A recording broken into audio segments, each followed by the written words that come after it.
Turkey's Justice Minister has demanded that Saudi Arabia cooperate fully with the investigation into the murder of Saudi journalist Jamal Khashoggi.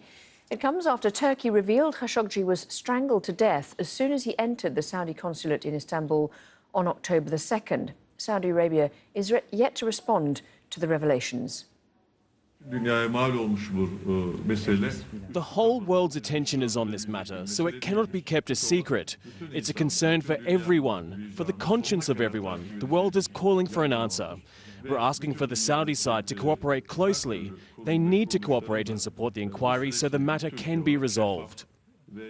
And within the last few minutes, it's been reported that the US State Department has said the Saudi Arabian reporter Khashoggi's remains should be located, returned to his family as soon as possible. So some new comments coming out of the State Department on this story. We'll bring you more on that as soon as we get it. But in the meantime, let's cross over to Hashim Al-Bara, who's outside the Saudi consulate in Istanbul. So in the meantime, Turkey has been keeping up the political pressure on Saudi Arabia, hasn't it, Hashim?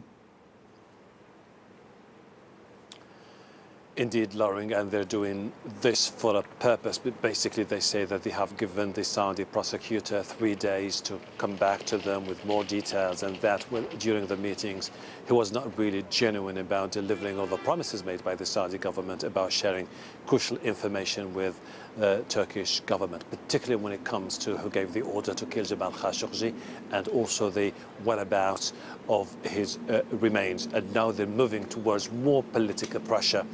This explains why the AK party deputy head of the party has said today that the Saudi Arabia should face further international isolation because they're not showing cooperation.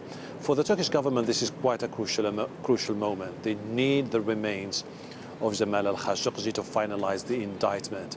But at the same time, they would like the Saudi government to tell them who exactly killed or gave the order to kill Jamal al-Khashoggi, because they don't seem to buy into the narrative that this was someone close to the crown prince. They believe this was someone really higher up in the Saudi political establishment. Now, the hope for the Turkish government is to have further international pressure from the EU and the US, although the general sentiment here is that they think that President Trump could be trying to pave the way for a political cover-up.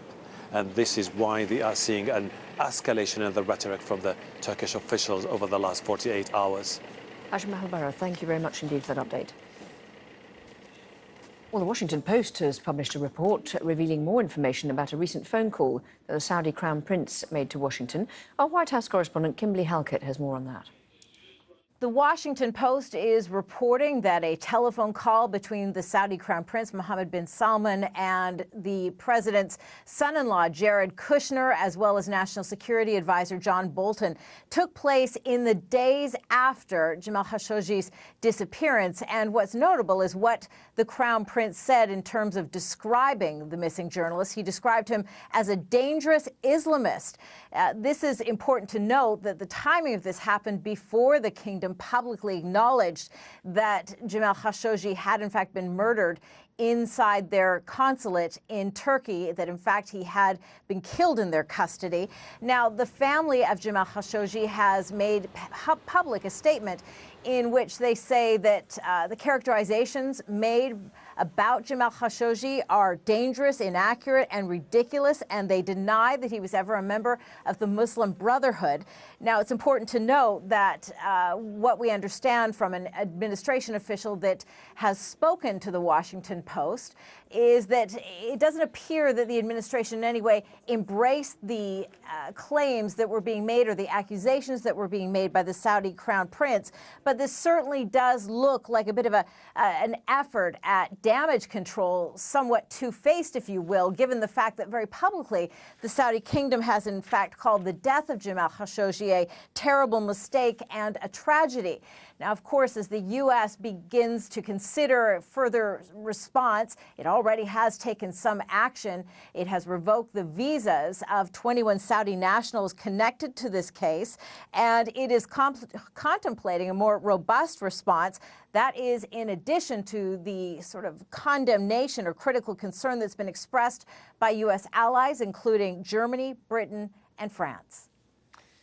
The Washington Post has also reported that Egyptian President Abdel Fattah al-Sisi and Israeli Prime Minister Benjamin Netanyahu have reached out to senior officials in the Trump administration to express support for the Crown Prince, Mohammed bin Salman, arguing that he's an important strategic partner in the region.